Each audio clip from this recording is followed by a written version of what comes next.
Hey, Wes here, Airstream Wanderings. Thanks for joining me today. And if you've been watching Andy Ward's Ancient Pottery, he's been talking about fluxes and what impact they have on whether paint sticks or not. And if you haven't been watching his channel, you should. He's got some great stuff. I did an experiment not too long ago using fluxes and paint, and they did not stick at all. It turned out badly. I think the issue, from what Andy is thinking, is that you need to mix all the ingredients dry and grind them up and then finally add water. In this case, what I did is I made water solutions with each of the different fluxes, then mixed in the colorant, the magnesium or whatnot, and then used that as the paint, and it obviously did not work. So what I'm going to do today is take all the dry ingredients, grind them up as finely as possible, then add water and put it on a pot. So I have three kinds of fluxes I'm going to use. Baking soda would be one. And my goal here is to use as clean and pure ingredients as I can to get any variability out of the experiment. I have some borax and then also some rock salt. And this is just the same salt that's used to melt ice, like if you want to make ice cream.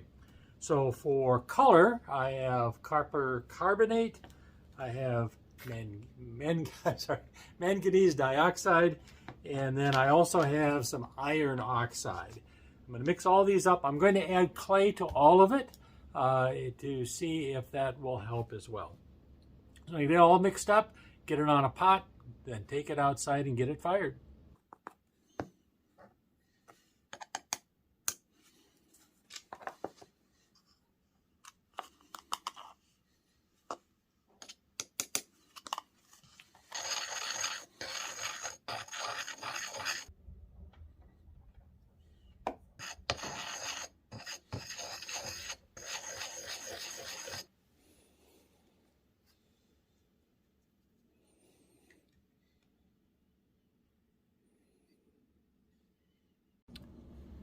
Let me go over real quickly what I have done.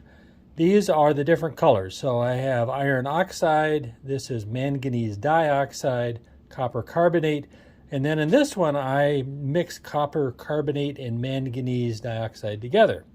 Up here, this is just plain clay.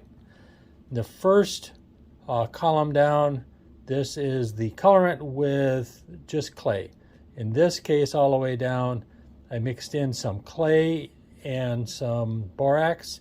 This has clay and salt, and this has clay and baking soda. This group over here are glazes, and so this is my base glaze mixture or recipe.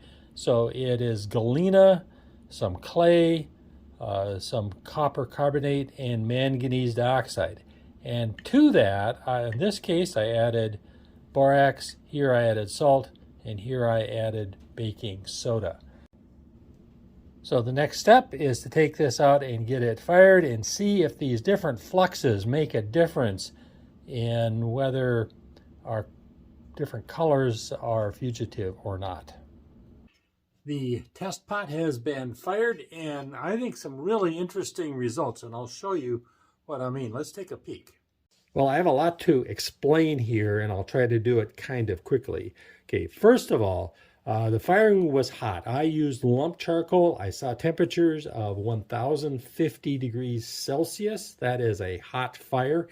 Everything stuck. I have no fugitive paint anywhere, and I have washed this underwater with a brush, nothing rubbed off. So that's great. I usually don't get that.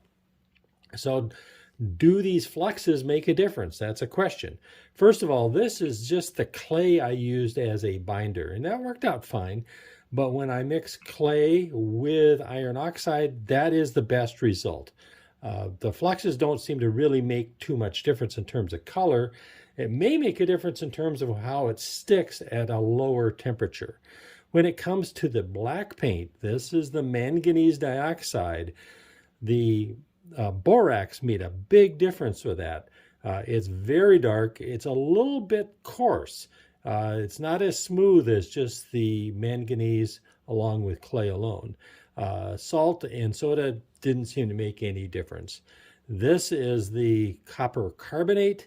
Adding a flux doesn't seem to make a whole lot of difference. It may make a difference in terms of whether the paint is fugitive or not, but this does not make a really good black paint all by itself. But when you add copper carbonate, manganese, clay, and borax, you get a really nice dark black. So this is telling me that borax may be a good additive, and maybe Native Americans used some kind of flux. Maybe it was borax, maybe it was something similar. Now on this side is the glaze recipe. This is the plain glaze recipe here. It did not glaze. This has galena, manganese, copper carbonate, and clay. It did not glaze. But when I add borax to it, it definitely did. And let me show you. I think you can see how shiny that is. So it glazed really well. Again, a very hot fire. The question is, how cool can the fire be? And it still glazes. Salt and baking soda made no difference with that. So this tells me that fluxes do make a difference, or potentially make a difference, and were potentially used by Native Americans in the past. Exactly which ones they used and how they used them still is up for grabs.